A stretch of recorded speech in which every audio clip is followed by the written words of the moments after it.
Boy, it's that time of year again, folks, isn't it? Where we go over who makes the chase and who doesn't make the chase. Now, if you've missed the news, because I haven't posted about it, I don't believe, NASCAR just recently, the other day or free ago, they unrevealed or revealed a new format. They got rid of the playoffs name, which I really appreciate that because the word or the term playoffs does not belong in motorsports. Like the Chase had a more fitting name to like NASCAR compared to the playoffs when the playoffs is like the NFL, the NHL, NBA, MLB, and MLS/FIFA. But it had no business being in NASCAR. Just no business. Although I still am basically criticizing it, the new chase format, even though I'm glad it's being called the chase again, because this is the type of stuff that got Jeff Gordon screwed out of 2 championships in the 2000s, 2004 and 2007, respectively. That's why I'm like against this stupid format in some way. I mean, like, I wouldn't say it's stupid. I don't agree with it like, you know, many others would. I just think a full season format would have been better. Full season points format, the Latford system that was used from like 1975 to 2003, but just like do a few adjustments to it, reward the winner more points and stuff like that, but keep the consistency there. Just I don't know. Just all I'm saying is that I'm not the biggest fan of the chase coming back, but hey, it's much better than the playoffs or whatever it's called, or the whatever the hell that was. Um, where it's like winning you're in or a one race finale. I'm glad that shit's gone. But so this video, you read the title. We're gonna go over some predictions, early predictions. Who I think is gonna finish first to 36 in points. There's no non-chartered cars here. It's all just 36 drivers and like 15 somewhat teams being represented here. So as you can see right here, all the drivers down here, we're going to go over who I believe makes the chase and who doesn't. And let's just start with the obvious. I don't see making the chase, and that's what we're going to do. I'm just going to move this or call this 17th to 36. The 36th driver is Cody Ware, without a doubt. That guy I still can't believe he still has that ride. I get it. His father is like the owner of the car, Rick Ware, for Cody Ware, Rick Ware Racing, but like Cody Ware's put up little to no results.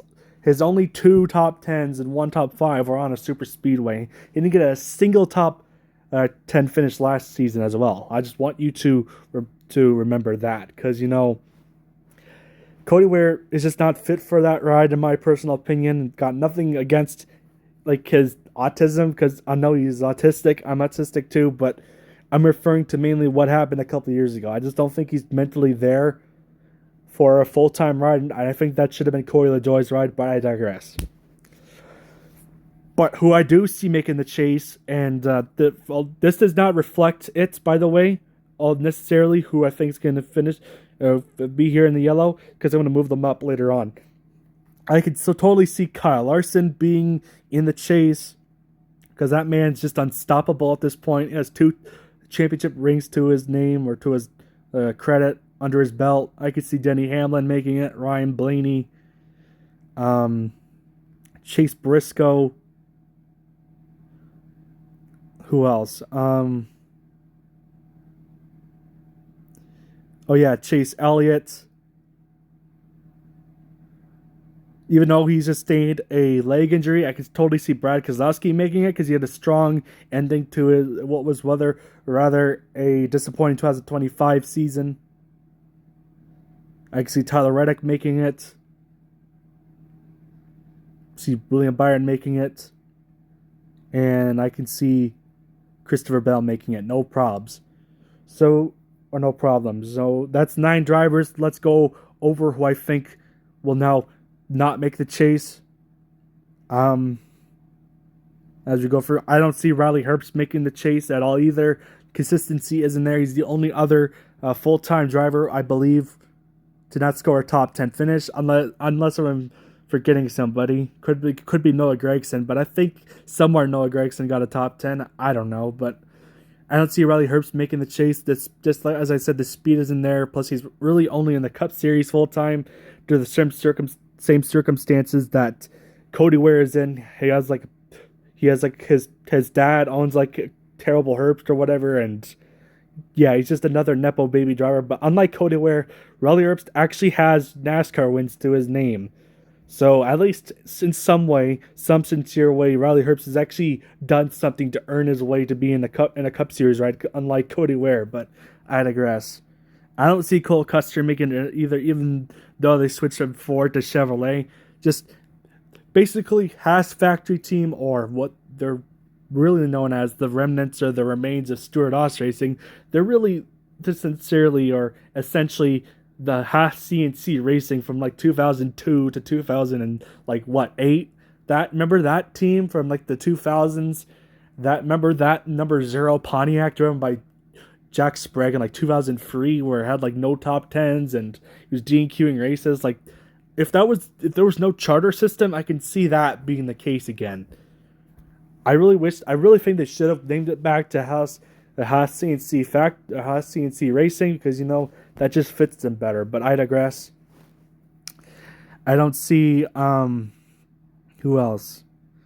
I don't see Shane Van Gisbergen making the chase, although he's still brand new to NASCAR, getting better at the ovals. This new format awards consistency, so that means SVG can't win at a road course and like leapfrog everyone else in points to make the chase like he did last year.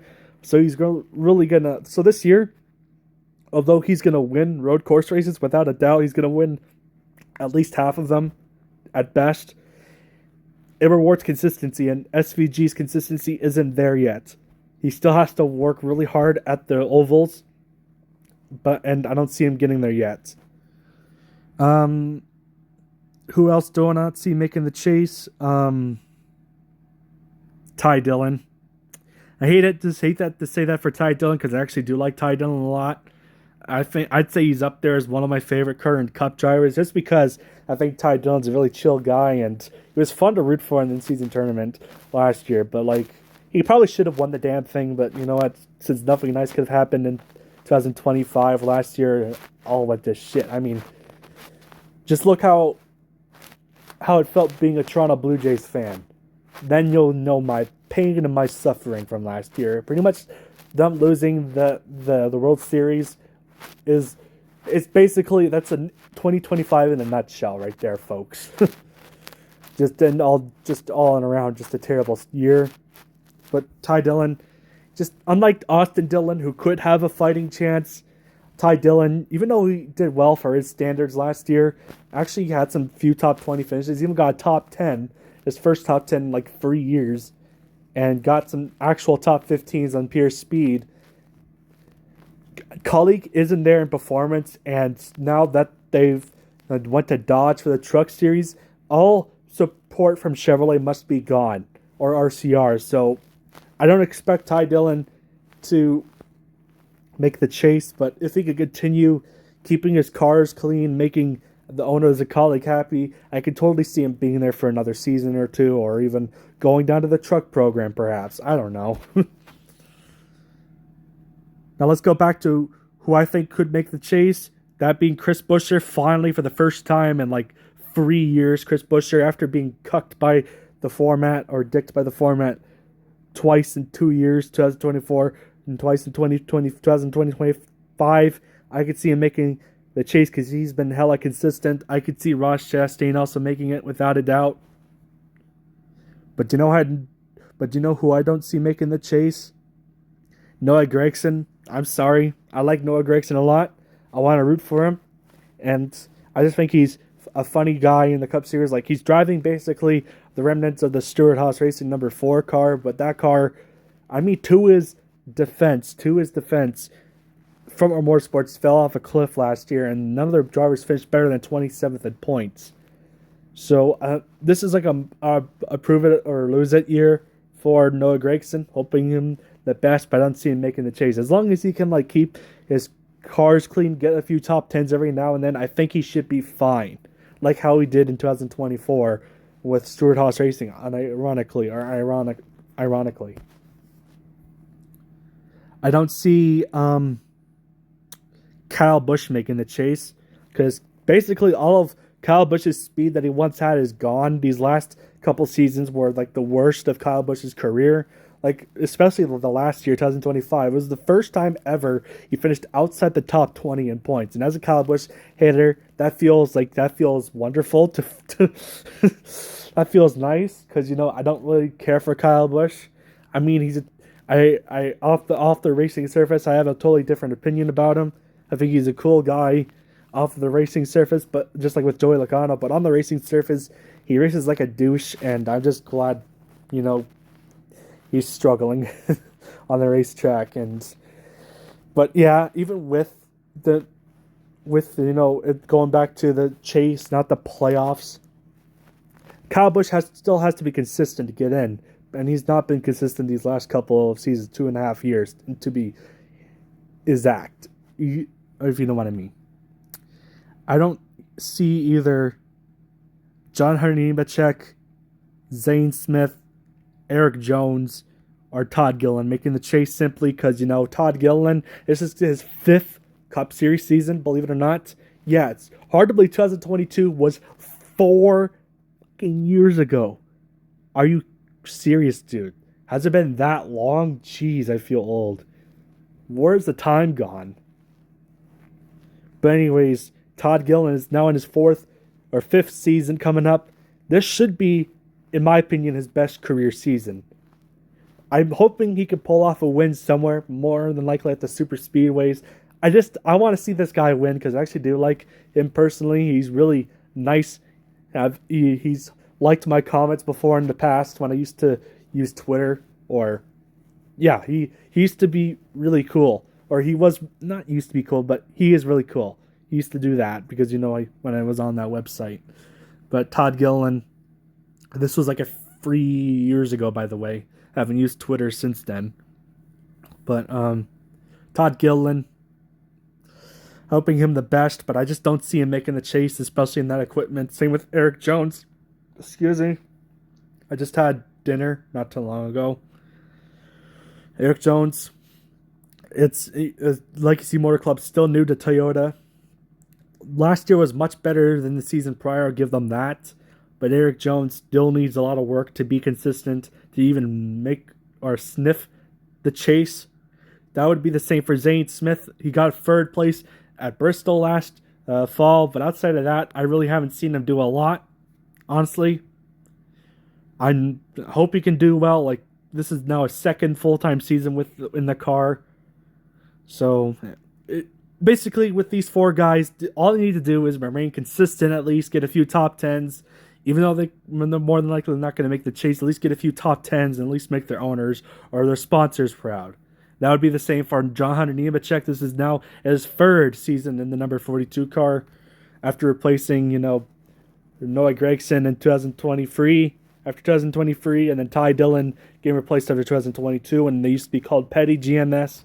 You remember that? Petty GMS and Richard Petty Motorsports? Damn, I feel old. But Johnny Nemechek still searching for and hunting for that first career win. It more than likely can happen this year if his Toyota teammates are willing to work with him and he gets that one lucky break. Now back to who I think will make the chase. That's 3, 6, 9, 11. We got 5 more spots to go. I can see this might be a stretch, but I can see Ryan Preece easily making the chase. Last year was Ryan Preece's best statistical season in the NASCAR Cup Series, without a doubt. And like his 6, 7... Oh shit, I did that meme. Yeah, screw that meme. Forget I even said that.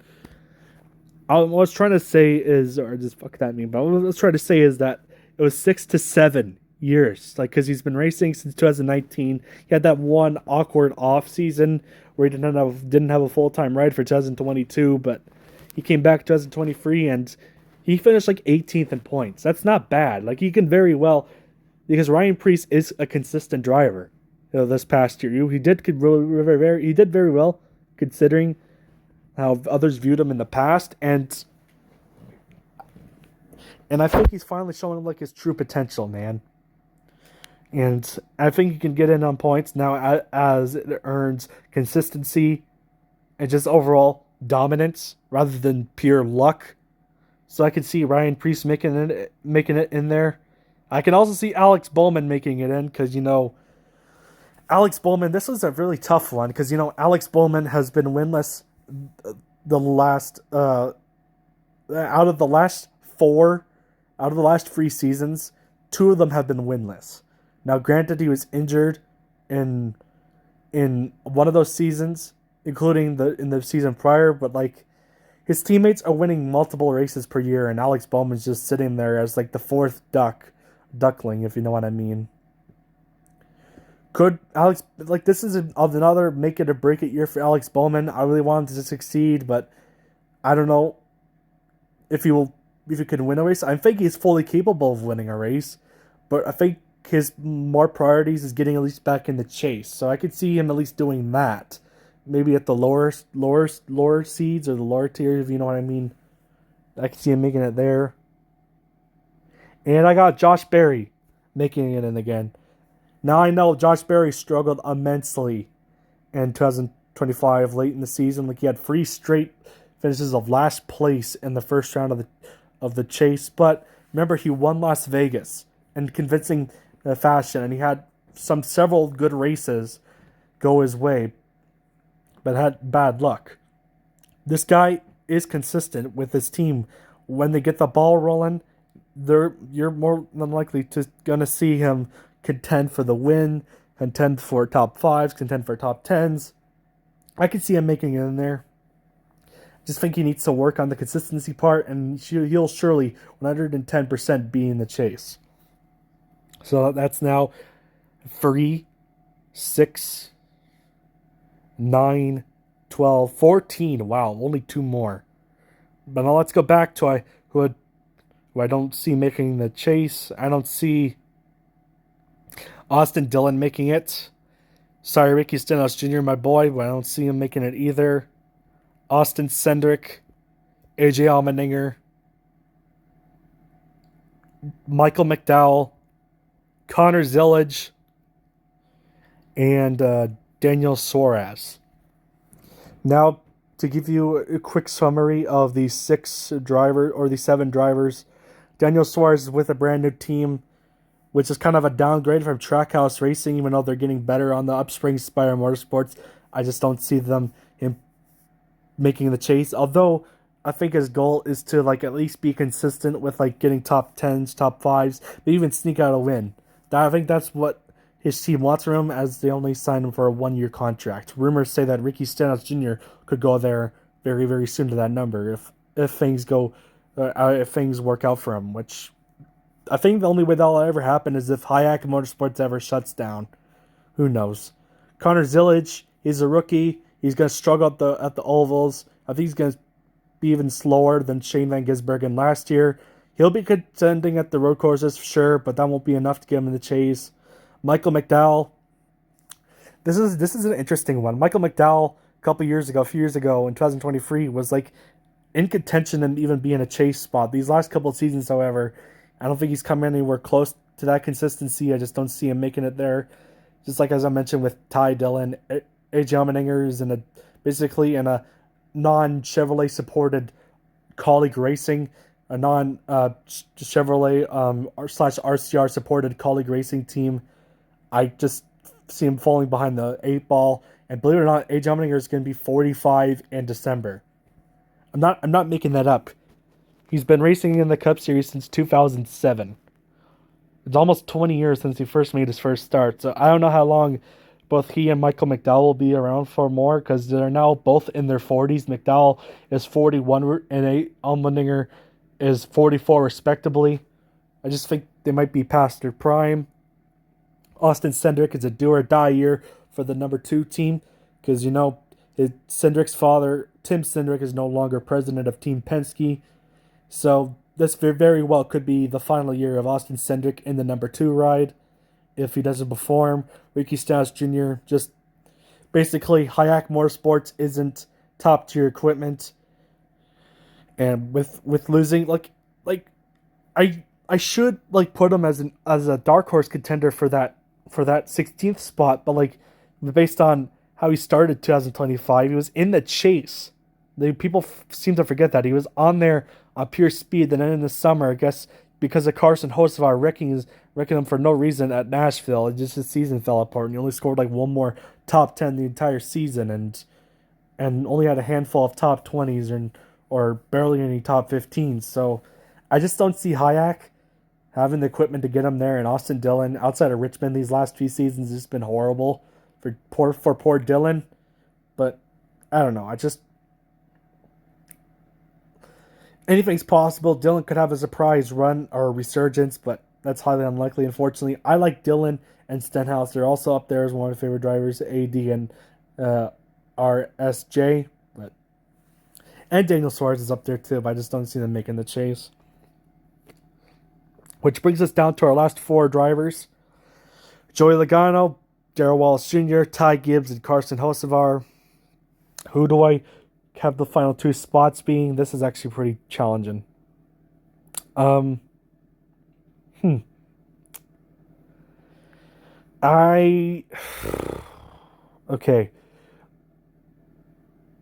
I got, and you guys gotta hear me out for a second. I got Carson Hocevar actually making the chase, believe it or not. This kid has talent.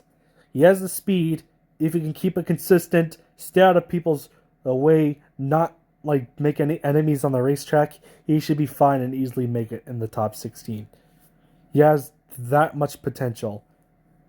One driver who I don't see making the chase is Ty Gibbs, unfortunately.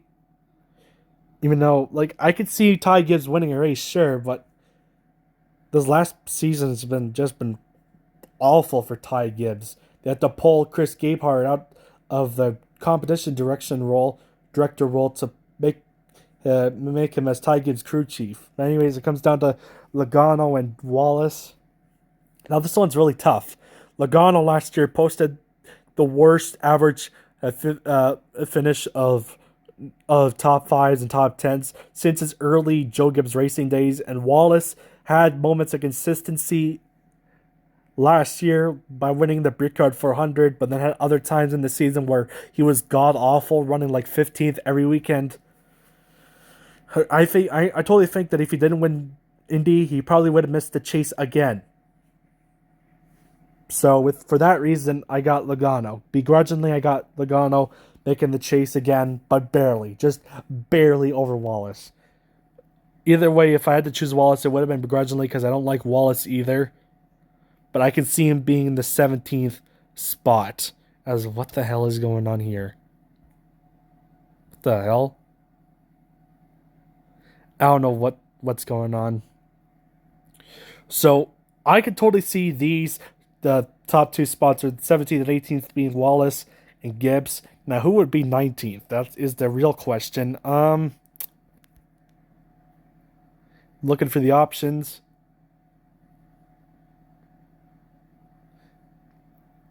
I could see Austin Cindric. There you go. That's one. Top 20 should be Kyle Busch. 21st, Daniel Suarez. 22nd, Ricky Stenhouse Jr. 23rd, Connor Zilic. 24th, Michael McDowell. I might put Allmendinger down lower because of the non-colleague alliance. Same with Dillon. 17th, 18th, 19th, 20th, 21st, 22nd, 23rd, 24th, 25th, 26th. Or actually, I might have Connor Zilic down here. 17th, 18th, 19th, 20th, 21st, 22nd, 23rd, 24th, 25th, 26th. Or actually, hold on a minute. I think this is more realistic here. Shane Gisbergen would be up here. I think I'm being honestly reasonable here. So yeah, here's who I think are actually there. Oh, come on. Never mind. Okay, this is what I think we'll have the results. Okay, 17th, 18th, 19th, 20th, 21st, 22nd, 23rd, 24th. So Bubba Wallace would finish 17th, Ty Gibbs 18th, Cindric 19th, Austin Cindric, Kyle Busch 20th, Daniel Suarez 21st, Ricky Stenhouse Jr. 22nd, Todd Gilliland 23rd, Johnny Nemechek 24th, Michael McDowell 25th, Eric Jones 26th, Connor Zillage 27th, Shin Van Gisbergen 28th, Zane Smith 29th, A. Allmendinger 30th, Austin Dillon 31st, Noah Gragson 32nd, Ty Dillon 31st, Riley Herbst 34th, Cole Custer 35th, and Cody Ware 36th. So now we head into the chase. Who will make it into the next round, or who will I see being from 6th to 10th at least? Kyle Larson easily, without a doubt. Denny Hamlin, Ryan Blaney, Chase Briscoe, Christopher Bell, Chase Elliott. So that's 6. 4 more to go. William Byron. This is actually getting pretty tough here. Tyler Reddick. So that's 3, 6, 8. 2 more. Chris Buescher. And man, this is actually tough here. I'm gonna go out and I'm gonna put in here.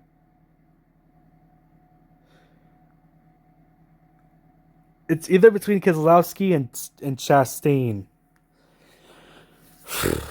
Maybe. Okay. Oh, I'm blanking out. Damn, I'm blanking out. I got.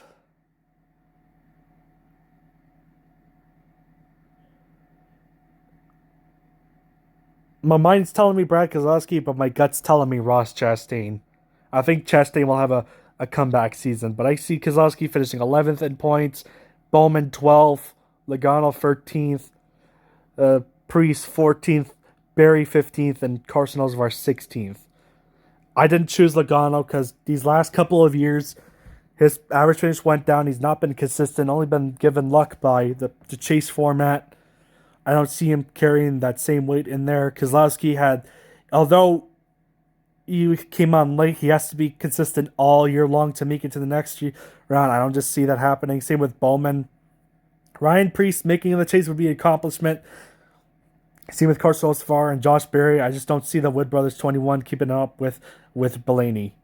So now we got 6th to 10th. Who will be at least from 2nd to the top 5 in points? Now this is where it gets even more challenging. I got Kyle Larson making it there, Denny Hamlin, Chase Elliott, Christopher Bell, and it's between Blaney, Briscoe, and Byron.